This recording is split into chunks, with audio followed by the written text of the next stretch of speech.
جو اللہ کی رضامندی کے جملوں میں سے جملہ ہوتا ہے، اللہ کو راضی کرنے کے لیے کافی ہوتا ہے۔ وہ جملہ کہنے کے بعد وہ پرواہ بھی نہیں کرتا، اس کو احساس بھی نہیں ہوتا کہ میں نے کیا کہا تھا اور کیوں کہا تھا۔ اللہ اس ایک جملے کی وجہ سے اس کے درجات کو کئی گنا بلند کر دیتے ہیں۔ بندہ اپنی زبان سے ایک جملہ ایسا نکالتا ہے جو اللہ کی ناراضی کے جملوں میں سے ایک جملہ ہوتا ہے۔ اللہ کو جملہ پسند نہیں آتا، جملہ برا ہوتا ہے، اللہ کی ناراضی کا سبب بنتا ہے۔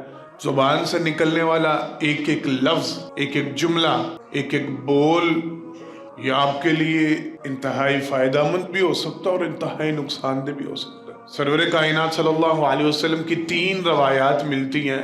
آپ صلی اللہ علیہ وسلم نے ارشاد فرمایا ان العبد لیتکلم بکلمۃ من رضوان اللہ تعالی ما یلقی لها بالا یرفع اللہ بها درجات۔ انسان، ایک بندہ اپنی زبان سے ایسا جملہ کہتا ہے جو اللہ کی رضامندی کے جملوں میں سے جملہ ہوتا ہے، اللہ کو راضی کرنے کے لیے کافی ہوتا ہے۔ ما یلقی لها بالا، آپ صلی اللہ علیہ وسلم نے فرمایا وہ جملہ کہنے کے بعد وہ پرواہ بھی نہیں کرتا، اس کو احساس بھی نہیں ہوتا کہ میں نے کیا کہا تھا اور کیوں کہا تھا۔ یرفع اللہ بہا درجات، اللہ اس ایک جملے کی وجہ سے اس کے درجات کو کئی گنا بلند کر دیتے ہیں۔ اور آپ صلی اللہ علیہ وسلم نے وضاحت فرمائی ہے جنت کے ایک درجے کی دوسرے درجے سے بلندی کتنی ہے؟ زمین و آسمان کے خلا کے برابر۔ صرف ایک جملے کی وجہ سے اللہ کئی درجات بلند کر دیتے۔ اور نبی کریم صلی اللہ علیہ وسلم نے فرمایا ان العبد لیتکلم بکلمۃ من سخط اللہ تعالی ما یلقی لها بالا یہوی بہا فی نار جہنم۔ بندہ اپنی زبان سے ایک جملہ ایسا نکالتا ہے جو اللہ کی ناراضی کے جملوں میں سے ایک جملہ ہوتا ہے۔ اللہ کو جملہ پسند نہیں آتا، جملہ برا ہوتا ہے، اللہ کی ناراضی کا سبب بنتا ہے۔ آپ صلی اللہ علیہ وسلم نے ارشاد فرمایا اس ایک جملے کی وجہ سے اللہ اس بندے کو جہنم کا ایندھن بنا دے۔ اور ما یلقی لها بالا، فرمایا اس کو احساس بھی نہیں ہوتا۔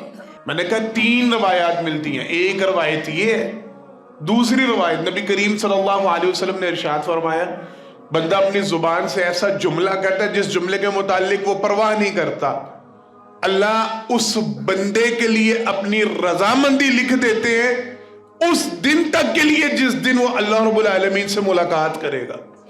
یعنی ساری زندگی تا قیامت اللہ رب العالمین اس کے لیے راضی ہونا لکھ دیتے، میں اس بندے پہ راضی ہوں۔ اور ایک بندہ اپنی زبان سے ایسا جملہ نکالتا ہے اللہ رب العالمین قیامت کے دن تک کے لیے اس کے ساتھ اپنی ناراضی لکھ دیتے ہیں، میں اس بندے سے ناراض ہوں۔ مفسرین کرام، محدثین کرام نے اس کی تفسیر کی ہے، انہوں نے کہا اللہ کے راضی ہونے سے مراد یہ ہے جس کے ایک جملے کی وجہ سے اللہ اس سے راضی ہو گئے، اللہ ساری زندگی اس کو خیر کے اعمال پہ چلائیں گے، نیک اعمال کی توفیق دیں گے، خیر کی راہ۔ کیوں؟ مالک اس سے راضی ہیں، اللہ اس کو غلط کام کرنے ہی نہیں دیں گے، اللہ اس کو برے افعال میں پڑھنے ہی نہیں دیں گے۔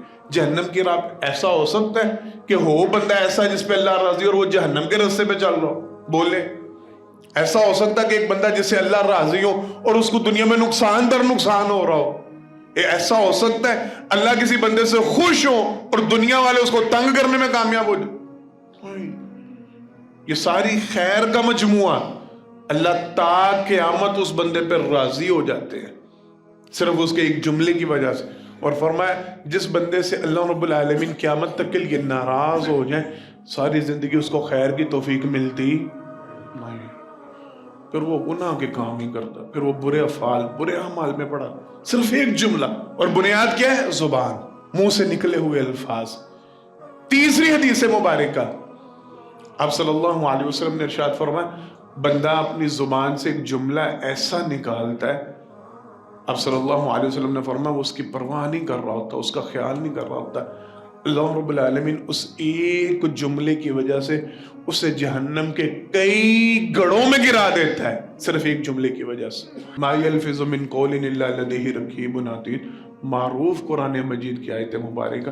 تو ہم اپنی زبان سے جو لفظ نکالتے ہو نا، ایک ایک لفظ تحریر ہو رہا ہے، ایک ایک جملہ تحریر ہو رہا ہے، ایک ایک بول تحریر، کسی کی معافی نہیں مل رہی، کسی کی چھوڑ نہیں مل رہی۔ معروف حدیث ہے نا جناب ابو ذر رضی اللہ تعالیٰ عنہ کی، کہ انہوں نے نبی کریم صلی اللہ علیہ وسلم زبان کے حوالے سے گفتگو فرما رہے تھے، سمجھا رہے تھے، تو انہوں نے سوال کیا تھا اللہ کے پیغمبر صلی اللہ علیہ وسلم آپ صلی اللہ علیہ وسلم نے فرمایا لوگوں کو سب سے زیادہ جہنم میں جو گرانے والی چیز ہوگی وہ ان کی زبان کی کارستانیاں ہوں گی، زبان کی کھیتیاں ہوں گی۔ لوگ سب سے زیادہ جہنم میں اپنی زبان کی وجہ سے گریں۔ اس ٹکڑے کی اہمیت سمجھ آ رہی ہے، جس کا استعمال ہم بے دریغ کر رہے ہوتے ہیں، بلا سوچو سمجھے کر رہے ہوتے ہیں۔ اب صلی اللہ علیہ وسلم نے فرمایا سب سے زیادہ لوگ جہنم میں اس زبان کی کاٹی ہوئی کھیتیوں، یعنی جو کچھ یہ بول رہا ہے، جو کچھ یہ کہہ رہا ہے۔ انہوں نے سوال کیا اللہ کے پیغمبر صلی اللہ علیہ وسلم، ایک بات تو وہ ہوتی ہے جو بندہ بڑا سوچ سمجھ کے کرتا ہے، اس کے نظریات ہوتے ہیں، اس کے عقائد ہوتے ہیں، اس کے خیالات ہوتے ہیں، اس کے جذبات ہوتے ہیں، جن کے متعلق وہ بڑا غور و خوض کر کے گفتگو کرتا ہے، بڑا سوچ سمجھ کے بولتا ہے، اس کا عقیدہ یہ نظریہ ہوتا ہے۔ ایک گفتگو ویسی ہوتی ہے، ضمناً ہوتی ہے، چلتے پھرتے بات چیت ہوتی ہے، دوستوں میں گفتگو ہوتی ہے، گھر والوں کے ساتھ گفتگو ہوتی ہے، بہن بھائیوں کے ساتھ بات چیت ہوتی ہے، میاں بیوی کی آپس میں گفتگو ہوتی ہے، اولاد کی ماں باپ کے ساتھ، ماں باپ کی اولاد کے ساتھ گفتگو، ایک نارمل ٹاک شاک ہوتی ہے نا ہماری زبان میں۔ اللہ کے پیغمبر صلی اللہ علیہ وسلم یہ جو زبان کی کھیتی آپ نے کہا ہے، ہمیں یہ بتلائیں کیا ہماری عام گفتگو، ہماری عام بول چال، کیا اس کی بھی پکڑ ہوگی؟ آپ صلی اللہ علیہ وسلم نے فرمایا تیری ماں تجھے گم پائے، اصل جو جہنم میں گرانے والی چیز ہے وہ یہی عام گفتگو ہوگی، یہی عام بات چیت ہوگی، یہی عام بول چال ہوگی، جس میں بندے کو احساس نہیں ہوتا، جس میں بندے کو پرواہ نہیں ہوتی، جس میں بندے کو خیال نہیں ہوتا میں کیا رہا ہوں، میں بول کیا رہا ہوں، میں گفتگو کیا کر رہا ہوں، میں عدل آزاری کس کی کر رہا ہوں، میں طنز تان تشنیع کر کے میں حرکتیں کیا کر رہا ہوں، میں اللہ کو راضی کر رہا ہوں یا اللہ کو ناراض۔